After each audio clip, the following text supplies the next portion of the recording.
Thank you for tuning into Abundant Moments. In the Gospels, we have the beautiful account of where Jesus multiplied the little boy's lunch, the bread and the fish. And he fed roughly 15 to 20,000 people. The Bible says 5,000 men, in addition to their wives and children.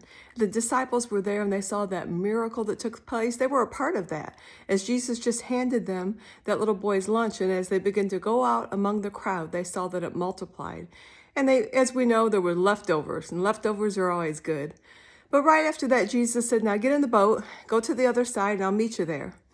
He said, we're going to the other side. And they got in the ship, and what happened? The storm arose. And the Bible says because they didn't consider the loaves and the fishes, they began to panic. In other words, because they forgot so quickly about the miracle that Jesus had just performed, they panicked. How often do we forget? How often do we get a report, see something, and all of a sudden we panic, we start worrying, we move over into fear and doubt and unbelief, and we forget about all the times that the Lord came through for us. We forget about the miracles that He has performed in our lives and in the lives of our friends.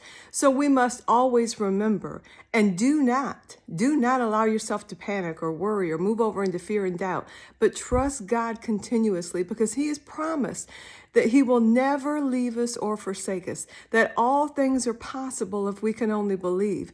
Jesus let us know Himself that we would have tribulations in this life, but He said, but be of good cheer because I have already overcome the world.